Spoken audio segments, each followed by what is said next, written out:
Shalom, selamat pagi Bapak Ibu Saudara terkasih dalam Tuhan. Kembali saya menyapa pagi ini melalui kebenaran firman Tuhan dengan tema apa tujuan Tuhan di balik kisah saudara. Kejadian 39 ayat 2 berbunyi demikian.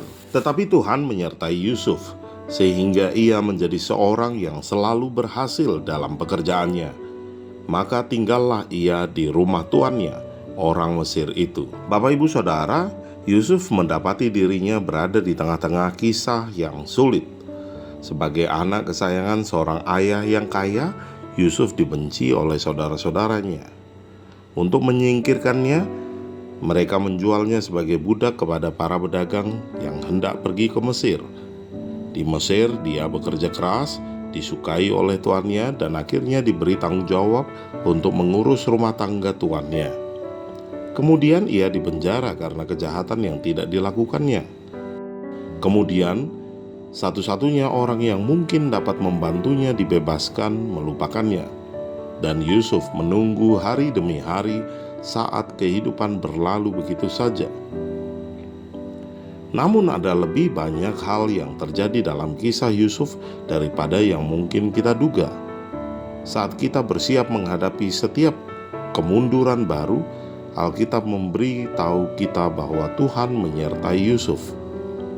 Dan akhirnya kita melihat bagaimana Tuhan terus-menerus melakukan tujuannya.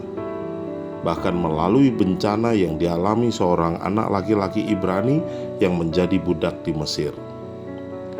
Di akhir kisah Yusuf, kita takjub melihat apa yang telah Tuhan lakukan selama itu. Yusuf menafsirkan mimpi Raja Mesir yang mengangkatnya menjadi penguasa negeri itu.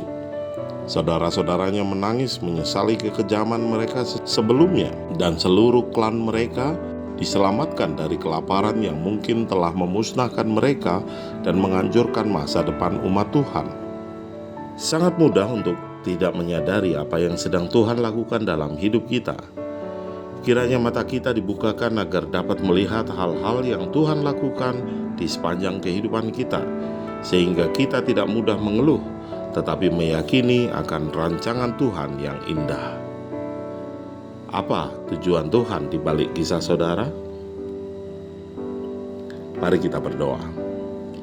Bapa yang baik, kami ucap syukur terima kasih atas anugerah-Mu, dan biarlah melalui kebenaran firman Tuhan, melalui kisah Yusuf, kami diingatkan kembali seberapapun tekanan ataupun tantangan yang kami miliki, biarlah kami boleh tetap percaya Engkau punya rancangan yang jauh lebih baik daripada apa yang kami pikirkan saat ini.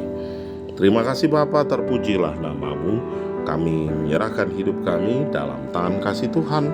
Di dalam nama Tuhan Yesus kami berdoa dan mengucap syukur. Haleluya. Amin. Selamat pagi, selamat beraktivitas. Tuhan Yesus memberkati kita semua. Shalom.